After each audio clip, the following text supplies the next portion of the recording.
오늘 저는 요한복음 11장 39절에서 44절의 말씀을 가르치고 풀어놓아 다니게 하라 하는 제목으로 함께 은혜를 나누고자 합니다. 예수님께서 이 세상에 오셔서 그 어떤 권력자나 어떤 종교가나 혁명가나 철학자보다 위대한 일을 하신 것이 있는데 그것은 바로 죽은 자를 살렸다고 하는 것입니다. 사람이 이 세상에 태어나면 모두가 다 죽게 마련인데 예수님께서는 이 세상에서 죽은 자들을 다시 살린 사건을 우리에게 여러 번 가르쳐 줍니다. 그 첫 번째 죽음은 바로 육체적 죽음에서 살리신 것입니다. 예수님께서 이 땅에 계셨을 때 3번이나 죽은 자를 살리셨습니다. 첫 번째는 나인성 과부가 자기 외아들이 죽은 다음에 슬퍼 울며 장례 행렬을 따르면서 울고 가고 있을 때 예수님을 만났습니다. 그 장례 행렬을 본 다음에 예수님께서는 가까이 가셨습니다. 그리고 왜 그렇게 우냐고 물어봤죠. 그때 나인성 과부가 내 독자가 죽었습니다. 내 소망이 없습니다. 나는 이제 어떻게 살아야 됩니까? 그때 예수님께서 관을 대시고 소자야 일어나라 말씀하시며 그 죽었던 자가 벌떡 일어나서 울고 있는 어머니를 껴안고 서로 기뻐했다고 성경은 우리에게 말씀하고 있습니다. 불교에도 이와 똑같은 이야기가 나옵니다. 어느 과부가 자기 독자가 죽었을 때 스님을 만났습니다. 스님 어떻게 합니까? 내 아들이 죽었습니다. 내 아들이 죽었는데 이걸 어떻게 합니까? 그때 스님이 말하기를 너는 저 동네에 들어가서 죽지 않은 집에 쌀 한 줌만 얻어와라. 그러면 내가 이 죽은 사람을 살려주리라. 그 과부는 너무나 그 스님의 말에 고맙고 기뻐서 동네를 뛰어갔습니다. 그리고 집집을 돌아다니면서 물어봤습니다. 이 집에 죽은 사람이 없습니까? 아니요. 우리 할아버지가 돌아가셨습니까? 다음 집에 갔는데 이 집에는 죽은 사람이 없나요? 아니요. 우리 아들이 어렸을 때 장태푸스에 걸려서 죽었습니다. 다음 집에 갔습니다. 이 집에는 죽은 사람이 없나요? 아니요. 우리 남편이 일찍 사고로 죽었습니다. 온 동네를 다 다녔지만 한 집도 죽지 않은 집이 없었습니다. 그 미망인은 슬퍼서 스님에게 왔습니다. 스님, 내가 동네를 다 돌아다녀서 죽지 않은 집을 구했지만은 아무 집도 죽지 않은 사람이 없었습니다. 모두가 이유가 있어 한 사람씩은 죽었습니다. 그래서 내가 쌀을 구해주지 못했습니다. 그때 스님이 말하기를 인생은 그런 거다. 인생은 왔다가 그렇게 모두가 다 죽는 거다. 사연이 있지만 모두가 인생은 죽는 거다. 그러니 어쩔 수 없으니 너도 가서 위로받고 사람은 죽는 거라고 생각하고 가서 집으로 가라. 그렇게 얘기했다는 것입니다. 그런데 예수님께서는 그 미망인이 슬퍼 관을 따라다니면서 슬퍼올 때 관에 손을 대시며 소자 일어나라. 인생의 절대절명의 문제, 우리의 문제를 해결해 주심으로 우리의 기쁨을 안겨주셨다고 하는 것입니다. 저 야율의 딸, 그 딸이 죽어서 피리를 불고 장례식을 행하고 있었습니다. 많은 사람들은 고걸하고 있을 때 예수님께서 아직 안 죽었다 잔다 할 때 많은 사람들은 비웃었습니다. 이미 죽었는데, 이미 우리가 죽은 것을 봤는데 무슨 잔다고 얘기하는가? 예수님께서 제자들을 데리고 그 야율의 딸의 앞에 간 다음에 그 야율의 딸이 기도해 주셨습니다. 기도하자 그 야율의 딸이 다시 일어나서 그 백부장이로 달려가서 백부장과 만나서 그 기쁨과 감격을 함께 누렸다고 얘기하고 있습니다. 뿐만 아니라 나사로가 죽은 지 나흘이나 되어서 냄새가 나는데 예수님이 오셨습니다. 예수님께서 마르다에게 말하기를 마르다야 네가 나를 믿으면 네 오빠가 살아나는 것을 보리라 말할 때 예수님 저도 압니다. 모든 자가 죽어서 살아나는 부활의 날에 우리 오라버지도 살아날 것을 나는 믿습니다. 그때 예수님께서 아니라 네가 나를 믿으면 사는 것을 보리라. 그리고 말씀하시기를 저 무덤에 돌을 옮겨놓으라고 말씀하셨습니다. 그 말을 들은 저 마르다는 도저히 믿을 수가 없어서 죽은 지가 나흘이 됐는데 냄새가 나나이다. 죽은 지 나흘이 되어서 냄새가 나는데 어떻게 내 오라버니가 살아날 수 있습니까? 그때 예수님께서 믿기만 하라. 나를 믿기만 하면 네가 하나님의 기적을 보리라. 그리고 그 돌을 옮겨놓은 그 무덤을 향해서 예수님께서 큰 소리로 외쳤습니다. 나사로야, 일어나라. 그때 나사로가 예수님의 명령을 듣고, 여러분, 그 죽었던 나사로, 나흘이 되어서 냄새가 났던 나사로가 일어나서 여러분 동여맨 채 강시처럼 펄쩍펄쩍 뛰면서 무덤으로 나왔다고 말하고 있습니다. 사랑하는 성도 여러분, 그러나 다시 살아났던 저 나사로도, 그리고 독자였던 저 나인성 과부의 아들도, 그리고 살아났던 야이로의 딸도 살다가 죽었을 것입니다.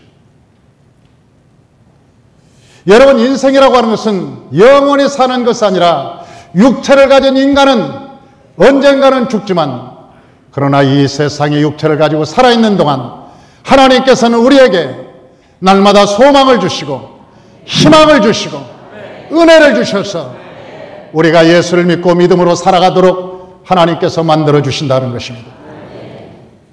오늘 본문에 보니까 왜 예수님께서 나사로를 살리셨는가? 그것은 42절에 나와 있습니다. 우리 성경 42절을 한번 다 같이 한번 읽어보십시다. 항상 내 말을 들었은 줄을 내가 알았나이다. 그러나 이 말씀을 하옵는 것은 둘러선 무리를 위함이니 곧 아버지께서 나를 보내신 것을 그들로 믿게 하려 함이냐.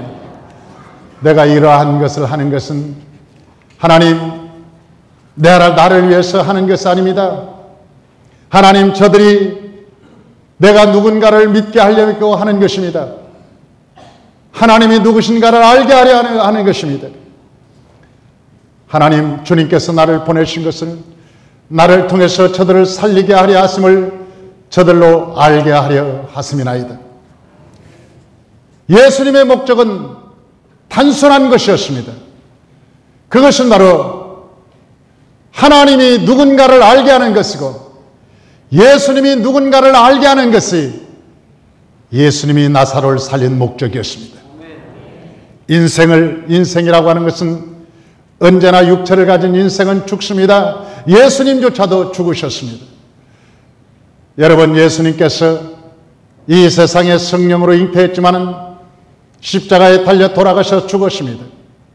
그리고 3일 만에 다시 예수님께서 부활하셨습니다. 그리고 우리에게 진리를 말씀해 주셨습니다. 그 진리는 우리가 예수 안에서 죽으면 다시 살아날 수 있다는 것입니다.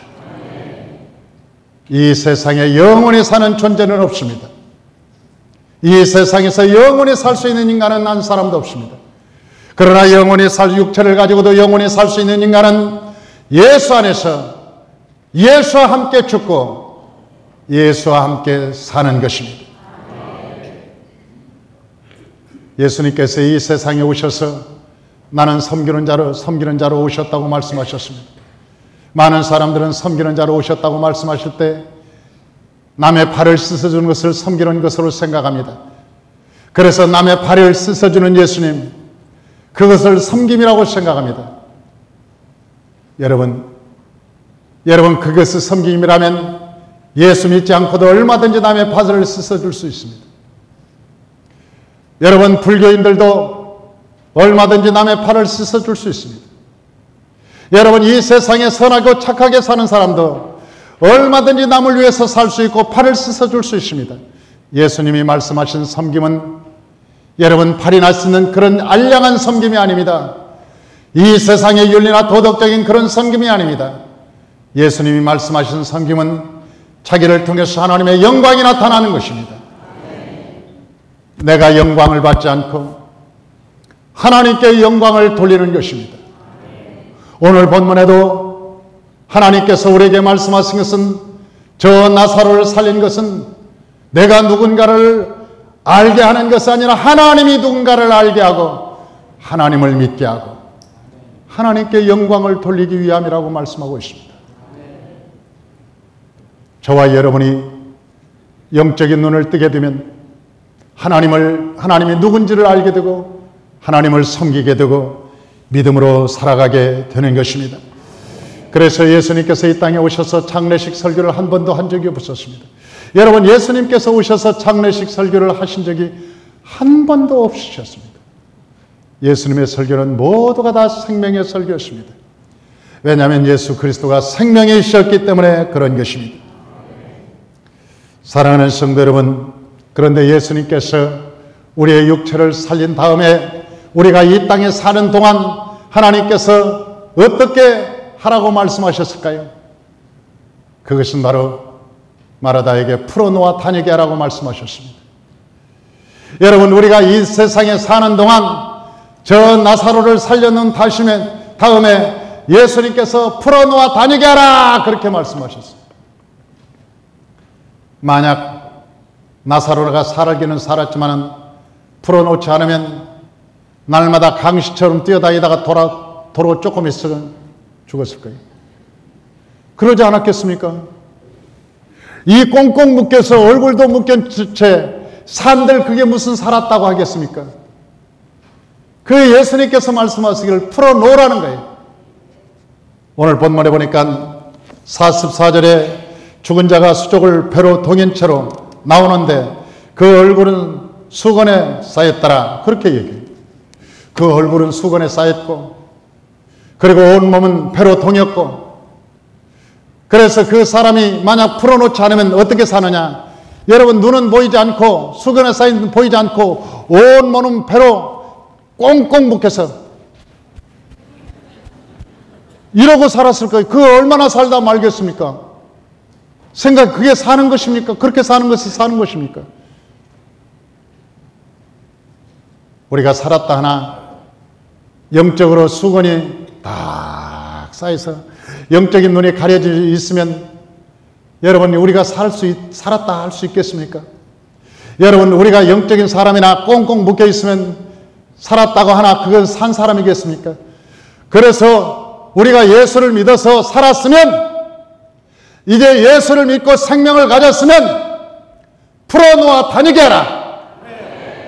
풀어놓아서 얼굴도 수건에서 묶였던 것을 풀어놓고 동였던 것을 풀어놓아서 자유롭게 다니게 하라. 하나님께서 그렇게 말씀하시는 것입니다. 여러분, 무엇을 풀어놓아야 될까요? 그것은 바로 생각입니다. 저와 여러분의 생각은 마귀에게 늘 묶여 있습니다. 마귀는 우리에게 말합니다. 할 수 없다, 못한다, 불가능하다, 어떻게 할 수 있는가? 마귀는 언제나 우리의 마음에 부정적으로 꽁꽁 육신을 가지고 묶어 놓습니다.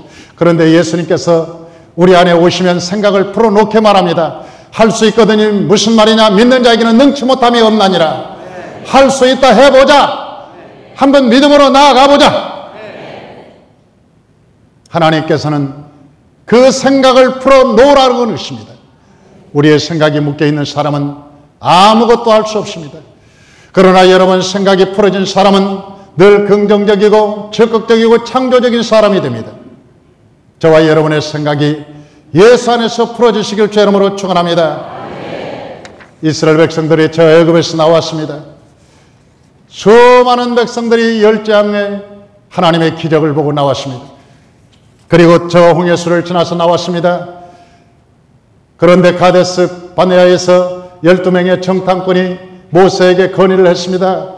모세님, 우리가 저 가나안 땅을 어떻게 점령할지 모르니까 가서 우리가 그 경로를 찾아보겠습니다. 정탐하고 오겠습니다. 그 말을 선히 여긴 저 모세가 12명을 보냈습니다. 그런데 12명이 정탐하고 돌아와서 말하기를 한결같이 모세님, 우리가 가보니까 저 가나안 땅이 정말 하나님 말씀대로 좋읍디다. 그 땅은 젖과 꿀이 흐르고 정말 아름다운 땅입니다. 거기까지는 좋았어요. 야, 하나님의 약속한 말씀은 너무 좁디다. 그런데 우리가 가본 땅은 안악자손들이 있고 거기는 장대한 네피림 후손같이 있고 성은 견고하고 그 땅은 우리가 가서 점령할 땅이 아닙니다. 우리는 그 땅은 다 죽습니다. 못 갑니다. 밤새도록 그들이 통곡하면서 울고 돌아가자. 새로운 지도자, 저 애굽으로 돌아갈 새로운 지도자를 선택해서 돌아가자. 통곡하고 울고 있었습니다. 그때 하나님께서 모세를 향해서 말씀하셨습니다. 내가 저 백성들을 다 죽이리라. 내가 저 백성들, 저들이 말한 대로 내가 그대로 행하리라. 사랑하는 성도 여러분, 하나님께서 이스라엘 백성들을 애굽에서 이끌어낼 때 가나안 땅을 선물로 주셨습니다. 그리고 그 선물로 주실 때 목적이 있었습니다. 가나안 땅에서 주인 노릇하고 가나안 땅에서 하나님을 섬기고 그 땅에서 하나님을 공경하고 하나님께 영광을 돌리도록 하나님께서 가나안 땅을 주시겠다고 약속했는데 저들의 말과 저들의 행태를 보니까 가나안 땅에 들어간다라 해도 결국 노예로 살 것임을 하나님은 알았습니다. 내가 너에게 저 땅을 준다고 해도 가나안 사람들의 노예로 살 거야. 왜? 말을 하는 거 보니까 노예 근성이 아직도 버려지지 않았어. 너의 생각이 늘 노예 근성을 가지고 있어. 노예 근성을 가지고 있는 사람은 절대로 죽었다가 깨어나도 주인이 못 됩니다.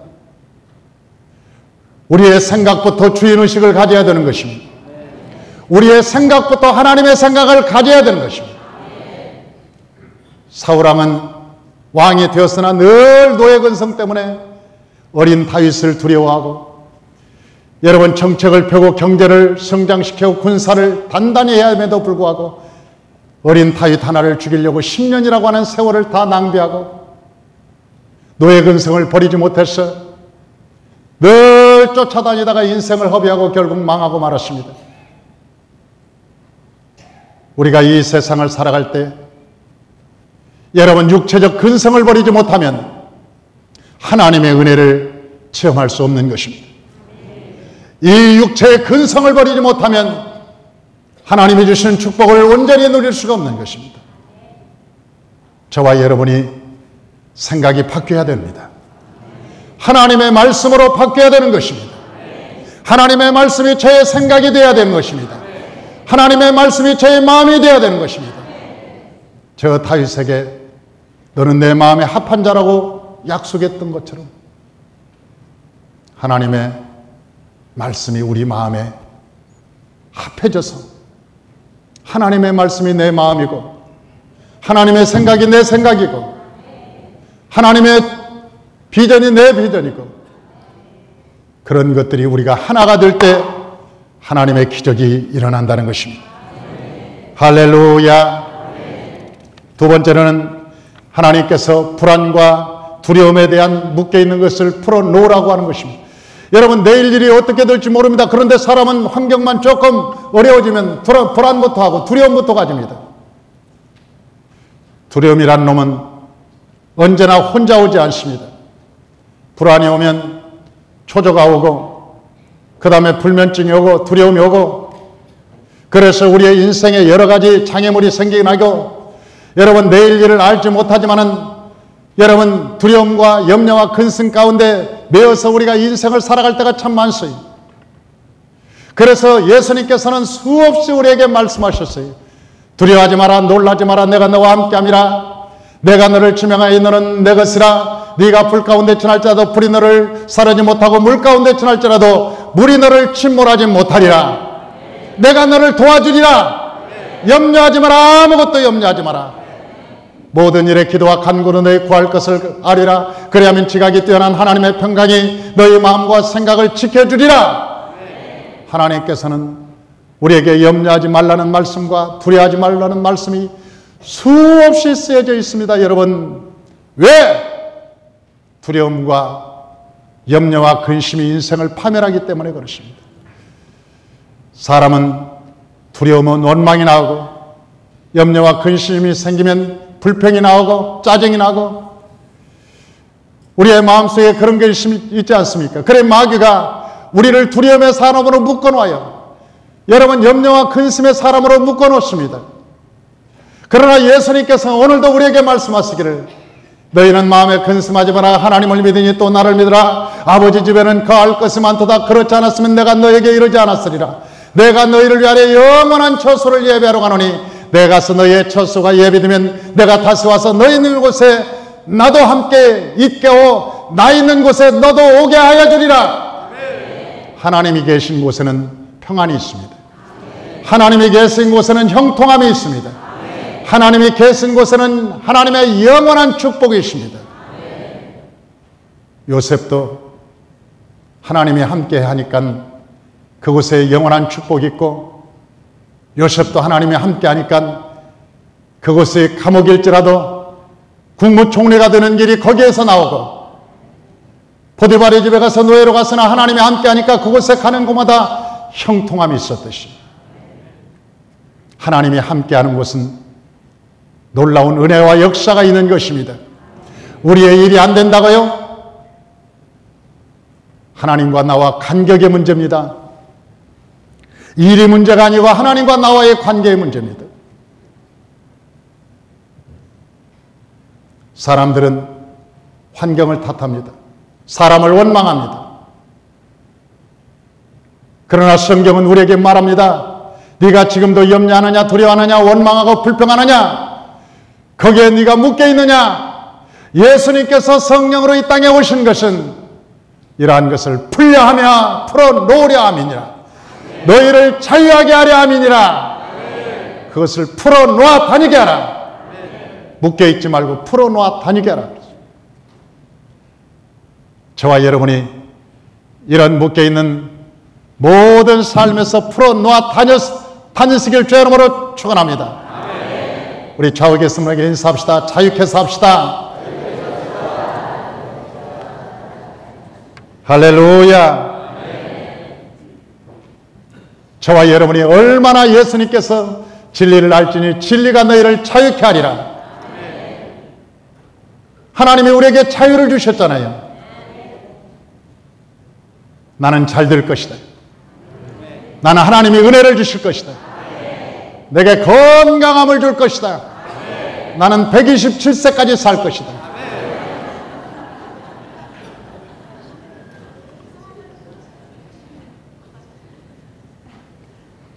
왜 여러분 웃는지 나는 이해가 안 돼요. 이 땅에 못 살면 저 하늘에서 살겠지. 연장선 살겠어.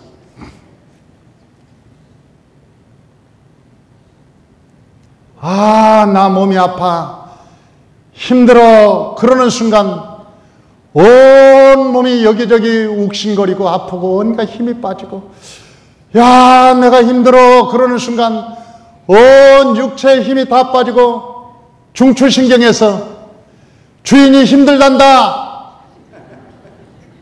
힘이 빠져라. 그러면 머리서부터 발끝까지 힘이 빠지기 시작한다.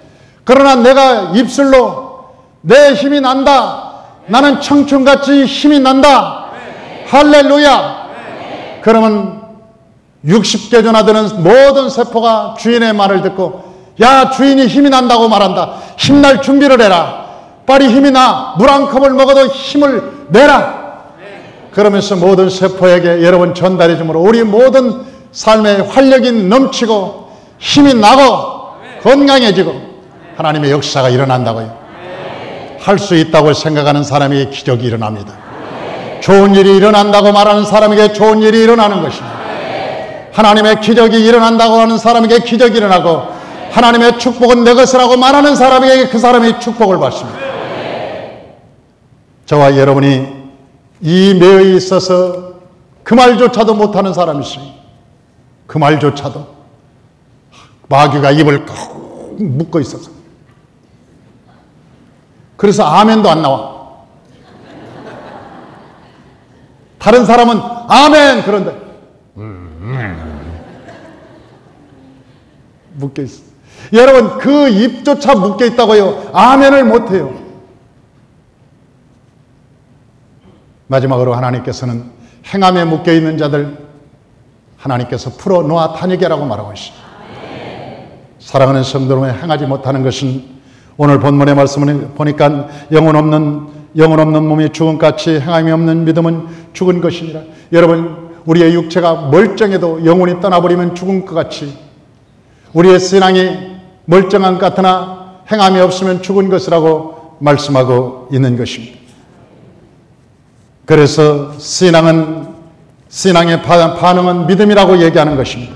아브라함은 이삭을 드림으로 복을 받았고 요셉은 형들을 사랑함으로 복을 받았고 다니엘은 감사와 핍박 속에서도 하나님께 기도함으로 하나님의 은혜를 체험했습니다. 사랑하는 성도 여러분, 저와 여러분이 정말 우리 안에 믿음과 신앙이 있다면 우리의 믿음대로 행하고 믿음대로 나아가고 믿음대로 걸어가서 하나님의 기적을 체험하고 은혜를 체험하시기를 주의 이름으로 축원합니다. 기도하겠습니다.